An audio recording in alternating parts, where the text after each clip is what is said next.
Saudi আরবে ২০২৫ সালে হজের উদ্দেশ্যে যাওয়া মুসল্লিদের জন্য নতুন নিয়ম জারি করেছে সৌদি সরকার। নতুন নিয়মে দেশটির সরকার জানিয়েছে, বৈধ নথি বা পারমিট ছাড়া যারা সৌদি আরবে যাবেন তাদের মক্কার কোনো হোটেল, মোটেল, রেস্ট হাউস বা স্থানীয় বাসিন্দাদের আবাসস্থলে থাকার অনুমতি দেওয়া হবে না।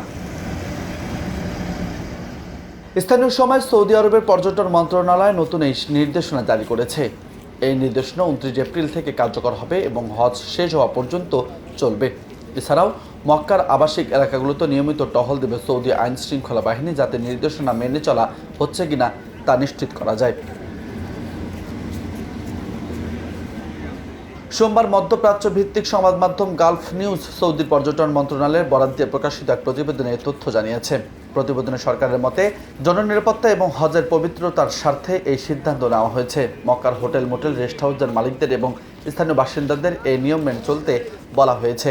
নির্দেশনা অমান্য করলে কঠোর আইনি ব্যবস্থা নেওয়ার হুঁশিয়ারিও দেওয়া হয়েছে। ইসলাম ধর্মের চতুর্থ স্তম্ভ হজ, যা প্রতিটি সচ্ছল মুসলিমের জন্য জীবনে অন্তত একবার ফরজ। হজের মৌসুমে লাখ লাখ মুসল্লি সৌদি আরবে আসেন, তবে সবার নথি বৈধ থাকে না। অনেকে অবৈধভাবে সৌদি প্রবেশ করেন এবং কিছু মানুষ স্থায়ীভাবে সেখানে থাকারও চেষ্টা করেন। সৌদি সরকার এসব অবৈধ অভিবাসী ধরতে নিয়মিত অভিযান পরিচালনা করছে এবং যেসব ওমরা যাত্রী ভিসার মেয়াদ শেষ হয়েছে তাদের ২৯ এপ্রিলের মধ্যে সৌদি ত্যাগের নির্দেশও দেওয়া হয়েছে। নিউজ ডেস্ক, বার্তা 24।